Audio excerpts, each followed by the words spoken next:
Hey guys, I'm Frigola and you are tuned in to Freeze Take, my very first YouTube video blog. So I want to thank you guys for tuning in, but I want to hear what you've got to say as well. I'll give you my take on everything sports, entertainment, and a little bit of lifestyle. And you tell me what you think. So feel free to comment, like my page. Also follow me on Facebook, Twitter, and Instagram. Thank you guys. First up, the Cleveland Cavaliers. Now, a lot of people have been talking about this team's chances to come out of the Eastern Conference. They've won 18 of their last 21 games since acquiring Iman Shumpert, J.R. Smith, and Timofey Mozgov. But are they actually the best team in the Eastern Conference? And if they are, can they actually compete with the best team in the Western Conference? I think they can, because they are rolling.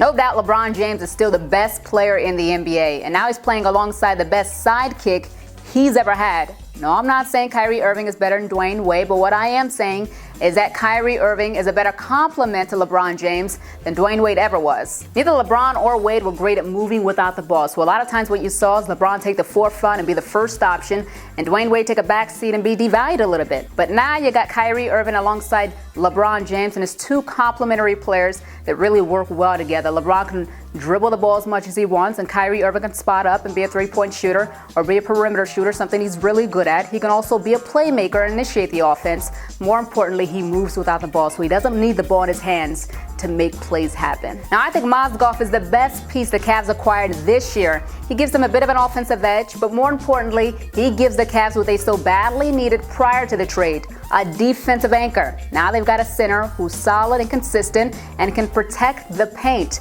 That's something they didn't have before. He's averaging about 1.5 blocks since he's been with the Cavs, and not to mention all the shots he's altering. And that allows for your perimeter players to play better defense on the guards on the perimeter. He also makes them a solid rebounding team, which is something the Cavs had to improve upon if they're seriously going to challenge those Western Conference powers. We all saw what happened to the Miami Heat last year when they got pummeled on the boards by the Spurs. J.R. Smith. Now, I've got to admit, I've never been a fan of this guy's style of play. I think he takes way too many ill-advised shots, and I didn't think he would be a good fit for this Cavaliers team. But he's shown to be pretty good alongside Kyrie Irving and LeBron James. What I realized is that when you ask a player like J.R. Smith to be a fourth option instead of a second option like he was with the Knicks, he's actually pretty good. I mean, you limit his touches, you limit his role, you limit the mistakes he can make, and he can be excessively good in a limited role. And that's what he is right now, pretty much a spot-up shooter. He's always been a good shooter when you don't ask him to shoot too much. So the Cavs are getting the best out of J.R. Smith right now. And to my surprise, he's actually playing some pretty good on-the-ball defense, the best defense that I've seen him play throughout his career. Now, as impressive as the Cavs have been during this stretch, Kevin Love has been a different story. His play has been up and down. You can't really put a finger on it right now. He's shooting well from the perimeter, but hasn't gotten that involved in the offense. In fact, he has pretty much no low-post game right now, which is something I think they have to establish for him to get him into the flow of the game. More importantly, he's going to have to be a bigger piece of this offense and a bigger piece of this team, both offensively and defensively, if they're going to have a shot at beating a Western Conference team in the finals. So there you go. That's my take. The Cavs are my pick to come out of the Eastern Conference. Still early, but hey, you got to make these picks early so that it counts. And really, who's going to stop the Cavs from getting to the finals? I mean, you got the Atlanta Hawks who are still burning up the East, but I still say they're inexperienced and without a superstar. You got the Chicago Bulls who are once again without Derrick Rose for 4 to 6 weeks. He may come back. He may not have an impact. He may have an impact, but we don't know for sure right now. You also have the Wizards and the Toronto Raptors who came on strong at the beginning of the season but are now faltering. You've got the Pacers who are without Paul George. You got the Heat who are without Chris Bosh. So right now, the Cavs have a pretty clear path to the NBA Finals if the finals were to start now. And you got LeBron James at the helm, so that helps too. Let me know what you think. Are the Cavs coming out of the Eastern Conference? If not, who's going to stand in their way? Or does it even matter? Is the Western Conference taking the finals once again? Now, for a little entertainment, Kelly Osbourn decided to step down as the co-host of Fashion Police. Now, if you haven't been following this story, her colleague, Juliana Rancid, said some pretty inappropriate things about Zendaya, the singer that showed up at the Grammys wearing dreadlocks. Said that she looked like she smelled like weed, which is, I'm guessing, a joke that went wrong on her part. I think it's pretty ignorant and stereotypical. Some people are crying racism. I don't think it's that deep.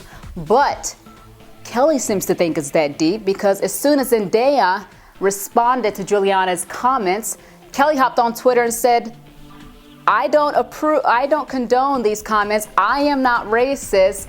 E better do something or I'm leaving the show. And guess what? That's exactly what she did. She left the show. And E! News came out and said that, well, Kelly is choosing to step down to further pursue her career and other opportunities. No, E! She already told us why she's stepping down.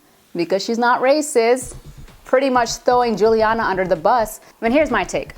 I don't think that Kelly left because she's so offended by Juliana's comments. I mean, if she were, you'd think she'd actually get up and object to them on air. Instead, she sat right alongside Juliana while she made those comments.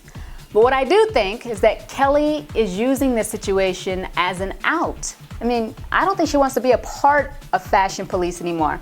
Maybe she just doesn't believe in the show anymore. Maybe she's just looking around and realizing that Joan is no longer there and realizing that she's not really excited about the show. Maybe she thinks it's lame. Maybe she feels like it's now a step down because it's no longer the cool show on E! That's my take. It might not make that much sense, but I'm a bit of a conspiracy theorist. I do feel like sometimes people have ulterior motives. But anyways, poor Juliana. I mean, she made those comments, those terrible comments, and I'm sure she's sorry for them.